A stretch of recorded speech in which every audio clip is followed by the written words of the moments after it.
Don't engage alone. We do this together.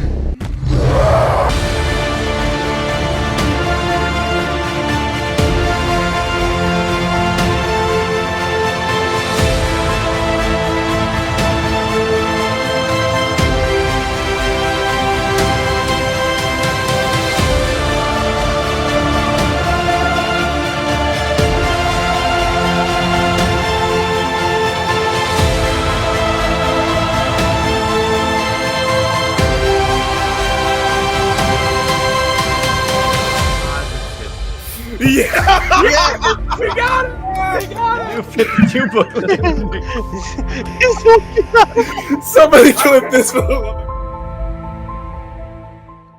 Welcome to Justice League Rewatch. I'm Jared, and I'm here with Nick from the Phoenix Press. What's up, brother? I am a happy man. Yeah, so we're talking about the season 2 premiere of Justice League Unlimited called The Canary and the Cat. All right, otherwise known as Proving the actual... once and for all that we all watch Justice League for the plot. Yes, exactly. So, all right, so this is the premiere of Black Canary and Catman. And what's cool about this? Wildcat. Wait, is his name? Yeah. So anyway, I don't know why. He's a Stargirl character. Well, it's a different person, but same mantle. But also, so we have Deadpool's girlfriend is in this episode. By the way, just wanted to put that in there. And she's a good Black Canary. Yeah, she's one of those people. She has a very sultry voice. I mean, she played a prostitute on Like Firefly. Jennifer Hale. So I assume. Imagine if Jennifer Hale played this role. She played Hawkgirl in Injustice, which I could see that. But all right, so this is the episode, which, by the way, is the first time we see Roulette. I say first because there will be another time when she shows up to her regular shenanigans, and it is awesome. But so she's basically making DC Fight Club. You know the first rule of Metahuman Fight Club? You don't tell people about Metahuman Fight Club. I watched Sorry, Game Night. I was waiting to tell that joke. I was holding that one in. Yes, exactly. So I love this where so Green Arrow is like training in the Justice League gym. Black Canary walks in, obviously trying to get his attention. I say obviously because she kind of overplays a lot of stuff in this episode. What do you think? Here's the thing. Ollie knew he was being played, but I don't think he cared. No, because he's like, I'm pursuing this woman, so if she's interested, might as well. And then she's obviously putting a workover on me. She obviously wants something from me, and you know what? I don't care. I'm just enjoying the back and forth. I love where he basically pins her down to the ground, and she goes, "Okay, how about this? If you release me, if I can get out of this hold, you'll help me." He goes, "Okay, fine." And then the next shot is just him being thrown against the wall. I think he knew that would happen. I think he had an idea. Yeah, and then I love where they're trying to get tickets into the fight club. So that's one of the reasons why she brought him around, because he has the money. She's like, "You didn't want Green Arrow, you just wanted the green." I gotta say that's actually a very well written line. I gotta give him the writers. Yeah, exactly. That's actually not bad. And they get in there, and they find it's basically a fight club where like all these heroes and villains fight, and it's like Wildcat versus like Atomic Skull is that match. But to make him stop, Black Canary decides, okay, he's gonna fight me, and Green Arrow, being the chivalrous a-hole he is, knocks her out, ties her up. And then he takes the fight and then just intentionally lets Wildcat beat him up. I gotta be honest. I think Ollie's plan was better because while even by Wildcat's estimation that like Black Canary would have had a chance, that's all it was a chance. Versus Ollie's plan was 100% foolproof. Yeah, because he figured if I could show this guy that he could eventually kill someone, he'll back off. Exactly. And I gotta say, like, the fact, like, when he says, like, oh, I was the best, but the fact that he can, like, he's obviously probably in his, like, 50s or 60s or something. And he could still fight. I'm like, yeah, sweet. And fight, like hold his own with the best, you know? And I love her Black Canary when they're being like surrounded. He goes, "How about a canary cry? I can't because they're too. If they're this close, I'll kill them." Since when? Since plot. Since plot, exactly, because they have to save that first canary cry for when she literally brings the house down. I love it. Yeah, I like this one. This one had like a lot of action, and it's gonna be more of the way that this episode does the ongoing like stories, because I know that was a complaint that we had about season 1.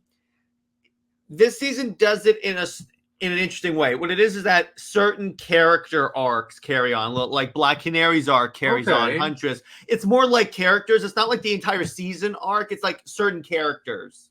So like for example, even if Green Arrow doesn't appear for 2 or 3 episodes, when he appears again, they'll continue a story. Yeah, exactly. That's interesting. That's the way they do it. And you know what? That's actually a pretty genius way of doing it. So you don't have to worry about fitting all of the Justice into one arc. You could say, if we want to do a Green Arrow arc, okay, so where it is, it's easy to keep track of the continuity that way. I agree. Which, okay, I'm like, that's a good way of doing this.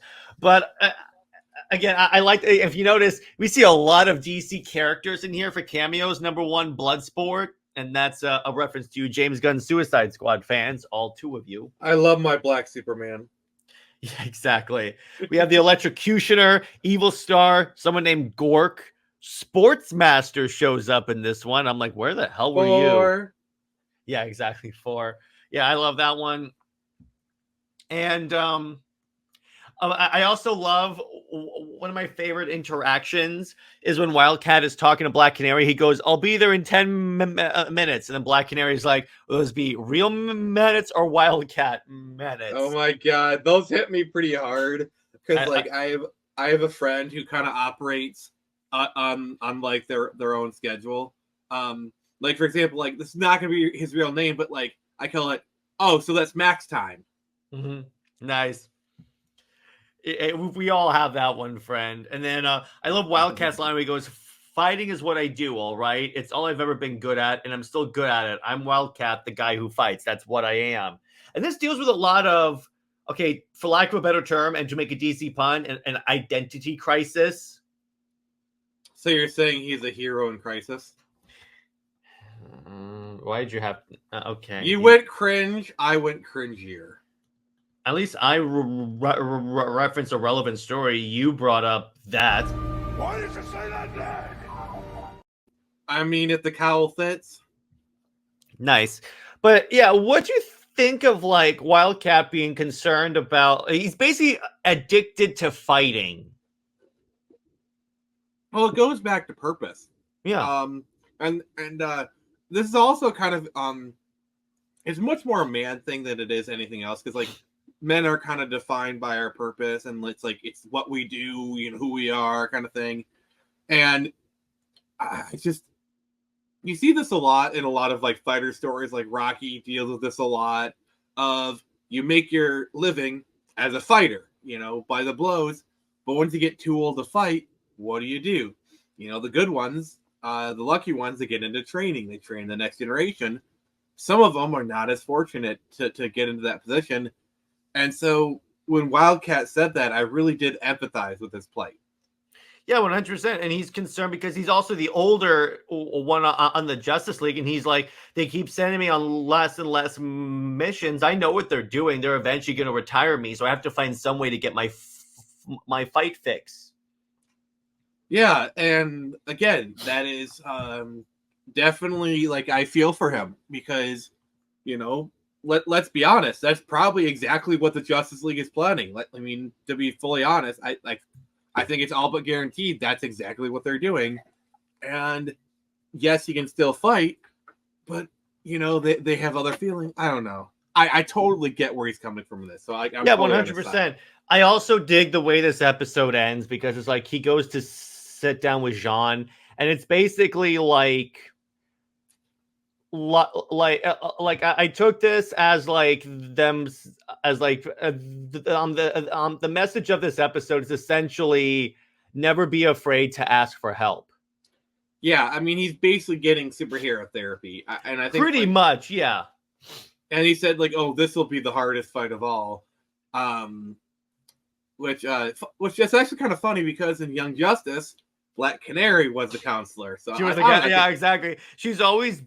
I think she was that way before. I know she was actually the leader of the League at one point in the comics, which she was actually pretty dope. And that was a really good run.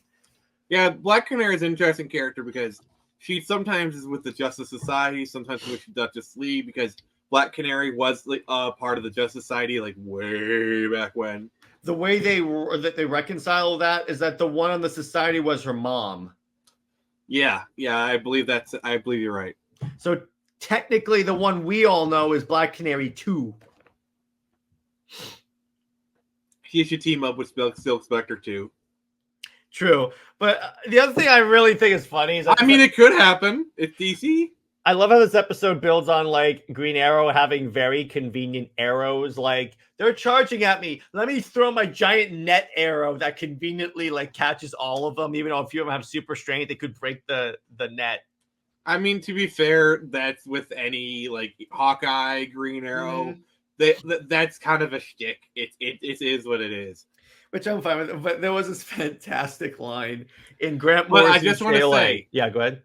I love how you're perfectly okay with this, but not bloodbending. No, because the rules of this make sense.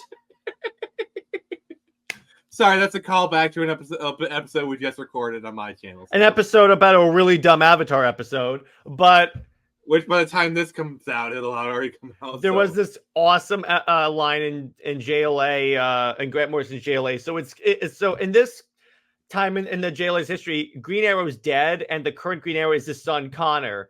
So the Justice League are taken out by Prometheus, and it's up to Connor. He goes into the old JLA armory and grabs Oliver's arrows, and he goes, "Oh my gosh, a punching glove arrow? Dad, you're gonna be the death of me." I love how they dealt with that in Justice League versus Power Rangers. Yes, exactly. I love that.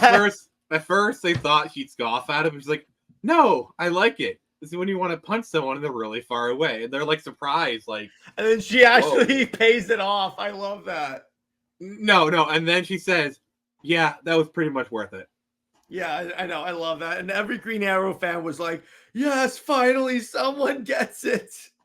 Do you remember the reference they did to that in Arrow where like he actually did use a boxing glove arrow? Yeah, I did. And I think Mia brought it up once when he was training her. But yeah, that was awesome.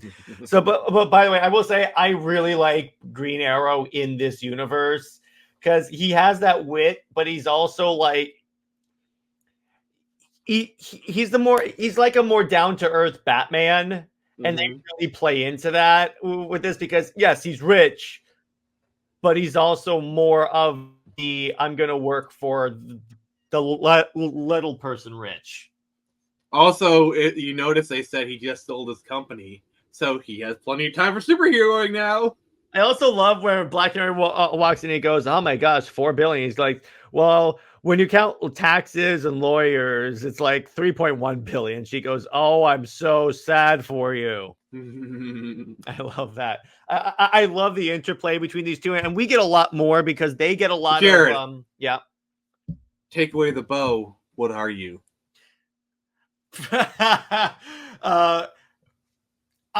know what you're saying. I'm just trying to figure out what it is. It's like Playboy billionaire philanthropist. Actually, ask me that question. All right. Take away the bow and arrow. Who are you? Genius, billionaire, Playboy philanthropist. All right, there you go. There, we did it. Yeah. So at least you caught this. You knew what I was getting on. I knew what you were doing. It's just I had to remember the order of the lines. Hey, at least you caught on to it, so I'm happy. Yeah. So in terms of next week's episode, we are covering The Ties That Bind, and I'm going to read you. Oh, I know this one. Wait, we need to do ratings. Oh yeah. How would you rate this episode? I give it a 10 out of 10. I also give it a 10 out of 10 for plot-related reasons. Of course, and I'm surprised they were able to get away with that from a standards and practices standpoint because they were pretty sure the line very hard, very, very close. There's a dirty joke in there, but I'm gonna let you guys imagine it. No, but essentially what it is, if they were going into a parking space, they parked right on the line. Yes. So we're doing the ties that bind, and in this one, the world's greatest escape artist needs help from the Flash in order to break a deadly enemy out of an inescapable prison on a harsh alien planet. Who is the escape artist? Let me put it this way, it's a miracle he show up. Mr. Miracle? Yes. Interesting. And the future Gina Carano will be showing up in this episode as well. I was literally thinking that, like, okay, Big Barda, make a Gina Carano joke. Yes, I think that this is where like the female Furies also show up. So we got that. So that's a good one. And yeah, it was a pretty solid episode. Let us know below your thoughts on the episode, who your favorite character was in this episode, and if you too watched the show for the plot. We'll see you in the next one. Thank you.